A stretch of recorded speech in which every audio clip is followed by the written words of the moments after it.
Assalamualaikum warahmatullahi wabarakatuh. Terima kasih kanti-kanti Galeko karena masih setia tonggo depan TV tentunya untuk menyaksikan Kabar Jambi edisi Sabtu 22 Juni 2024. Kaki dulu, Pe. Ngapa tuh? Ada pantun untuk kanti-kanti yang ada di rumah. Cobalah. Nak nganing? Iyo. Buah duku, buah duren. Elo. Buah semangko, buah nangko. Elo nyan. Buah mengkudu, buah kelengkeng. Elo. Itulah buah-buahan. Elok benar lah. Awak litak nunggu di rupanya buah-buahan. Benar dikit nanti awak. Kalau memang opek nganti awak tuh, baiklah kita nikah be sudah. Oh no, itu lain cerita loh. Lain cerita. Saya ada cerita lagi. Apa cerita itu? Saya tadi kan lewat Auduri dah. Apa tuh cerita? Kini kan masuk musim kemarau dah. Betul. Banyak belambun debu. Belambun benar. Muka awak kok. Rusaklah muka calon bini awak kok. Elok tak kini kok? Kini kok cantik lah. Alhamdulillah lah kalau macam tu ya. Ya betul lah, Pe. Wajar lah kini kok lah memasuki musim kemarau kok. Sehingga musim tanam padi di kota Jambi kok ditunda terlebih dahulu. Macam tu Mantas baju kita kok hijau-hijau. Betul lah, tema padi. Betul padi benar lah kita. Kalau kata anak muda kini kok apa? Ilmu padi abangku. Elok benar lah. Elok benar lah, yo. Nah, begitu apa yang nak kita sampaikan kepada kanti-kanti lanjutan yang dari tadi itu apa? Nah, selanjutnya kanti-kanti 67 desa di Kabupaten Tanjab Tim rawan kahutlah. Dan selanjutnya kanti-kanti KPU Kabupaten Muaro Jambi membutuhkan 1.000 lebih petugas pantali. Macam mana begitu selengkapnya bersama saya Yogi Aprilianto dan saya Rahmatul Uzmai kalau Kabar Jambi selengkapnya.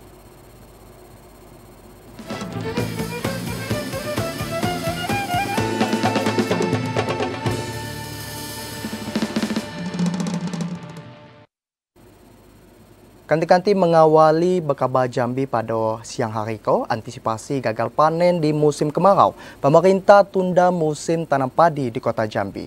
Awal musim tanam yang seharusnya dilakukan pada bulan Juni digeser menjadi bulan Juli 2024. Intensitas hujan di Provinsi Jambi mulai berkurang dan akan dihadapkan dengan musim kemarau.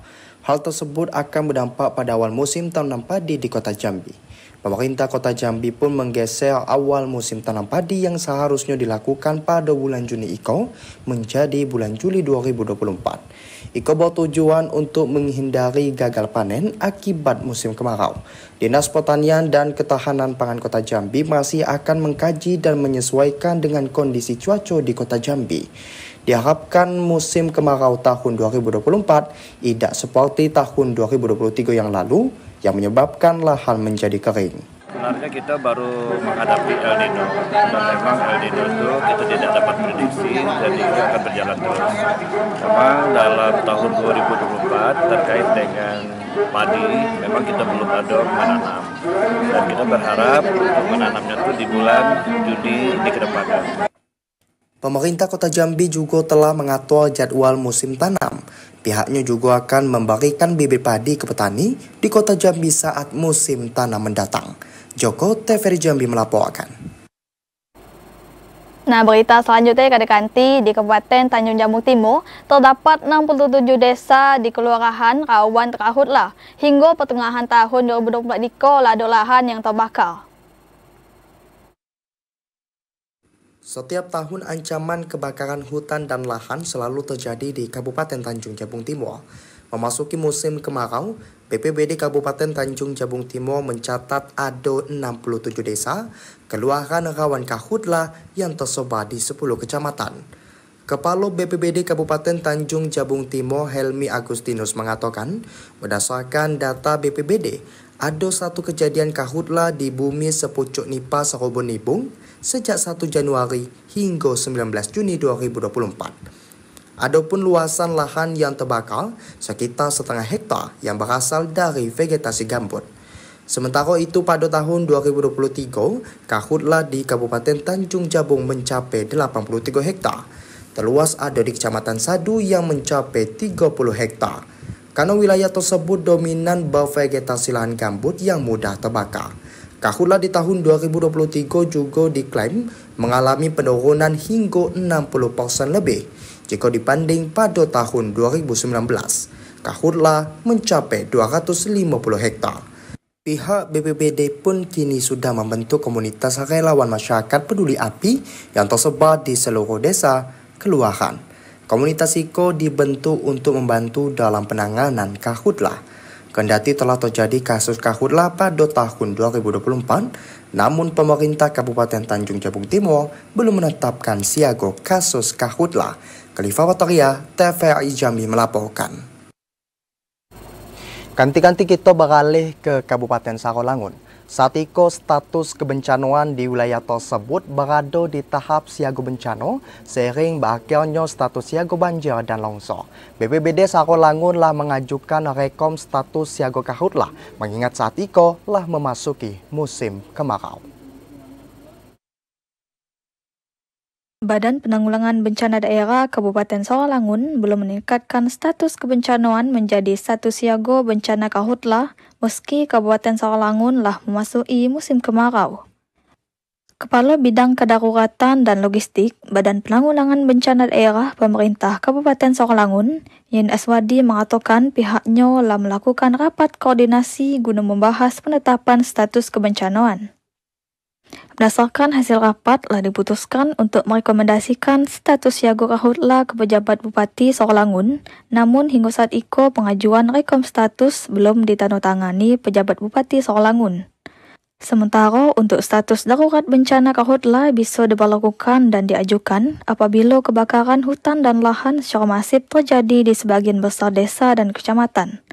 Yen Aswadi menjelaskan selama diberlakukannya status siaga bencana, belum terjadinya bencana banjir dan longsor, serta kebakaran hutan dan lahan.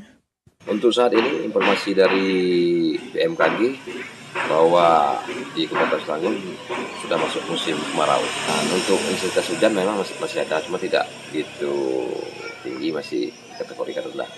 Belum ada status karena akan kami laksanakan rapat dulu. Selama dalam status siaga bencana, BPBD minta masyarakat untuk selalu meningkatkan kewaspadaan dengan memperlakukan pencegahan dini karena bencana alam tidak datang mengenal waktu. Edi Kusnadi, TVRI Jambi melaporkan.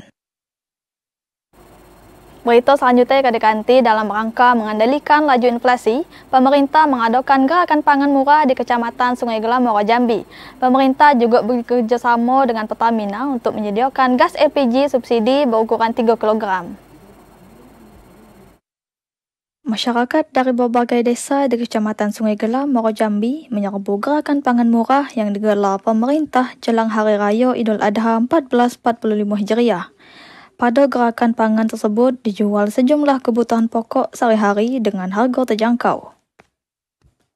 Namun warga kebanyakan menukar gas berukuran 3 kg subsidi yang disediakan Pertamina. Setiap satu keluarga dapat menukar satu tabung dengan harga Rp18.000.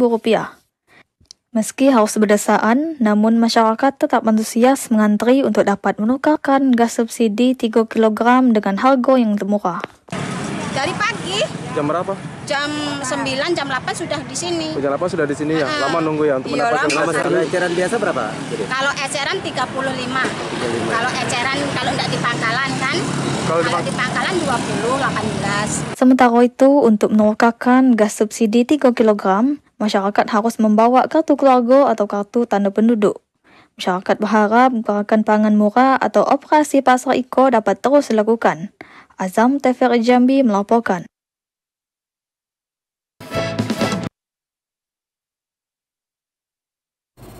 Kanti-kanti jangan nambah ranjak dulu karena kami akan balik hadir dengan sejumlah informasi penting dan menarik lainnya. Nah, di antara KPU Sarolangun rekrutmen 827 orang pantahli. Tetaplah bersama kami.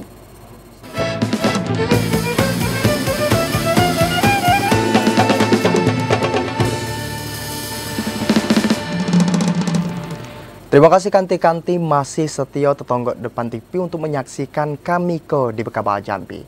Kanti-kanti berita selanjutnya terkait dengan rekrutmen petugas Pantali resmi berlangsung sejak Kamis kemarin. Dari 1.140 petugas Pantali yang dibutuhkan, baru 125 calon Pantali yang mendaftar. Masuk pendaftaran petugas pemutakhiran data pemilih Pantale untuk Pilkada 2024 telah dibuka sejak 13 Juni kemarin dan akan berakhir pada 19 Juni mendatang. Untuk pendaftaran, para calon Pantale cukup menyerahkan dokumen pendaftaran kepada panitia pemungutan suara di masing-masing desa dan kelurahan.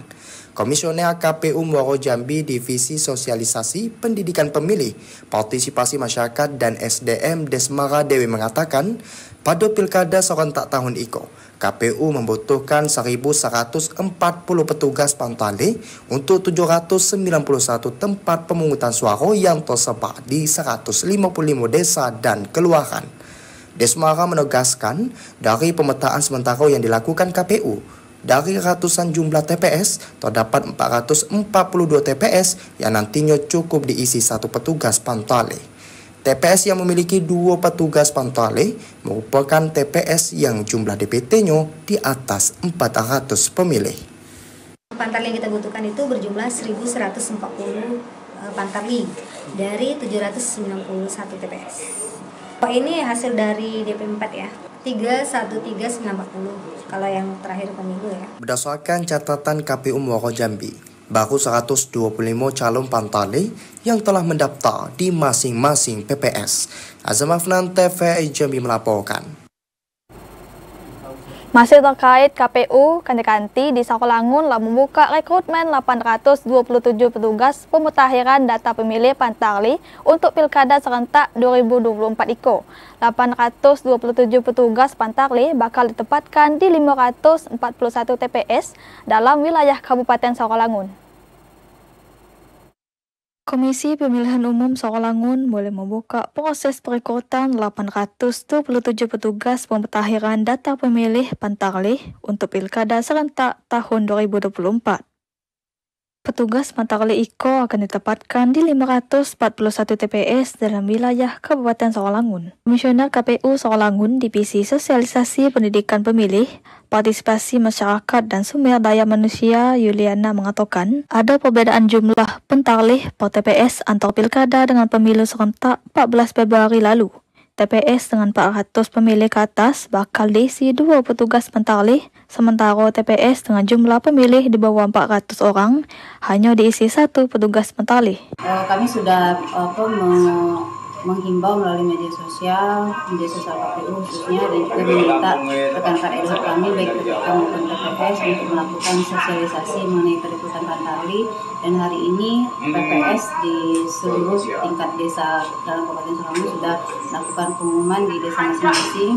Dan kami berharap seluruh masyarakat ikut berpartisipasi dalam. Syarat untuk menjadi petugas Pantale diantara berusia minimal 17 tahun, memiliki surat keterangan sehat rohani dan jasmani, dan tidak terlibat dalam partai politik. Edi Kusnadi, TV Jambi melaporkan.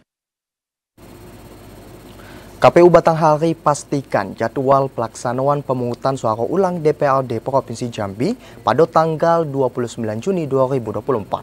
Hasil penetapan IKO pun sesuai dengan surat keputusan yang diterbitkan oleh KPU RI tentang PSU serentak di sejumlah daerah.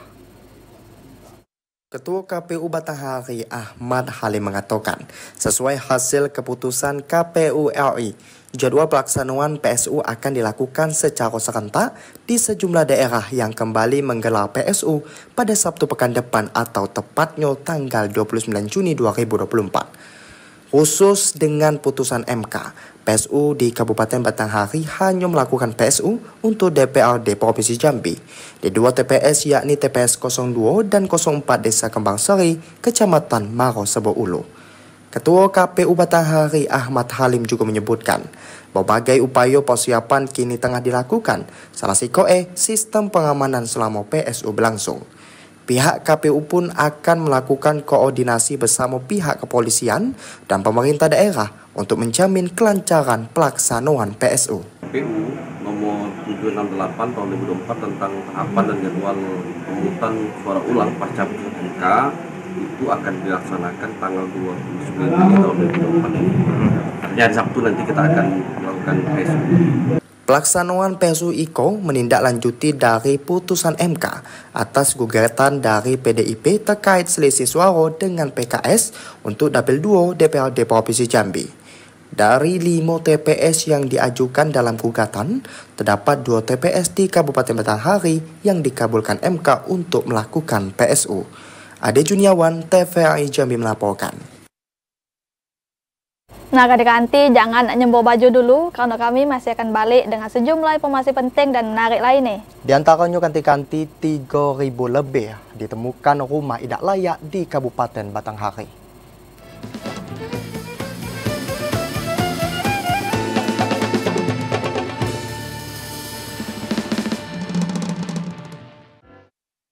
Terima kasih kanti-kanti karena masih setia tetangga depan TV. Nah, berita selanjutnya kanti-kanti di tengah kesulitan warga suku anak dalam untuk mendapatkan air bersih, Polres memfasilitasi sarana air bersih untuk warga. Sumur tersebut berada di tengah pemukiman rumah warga.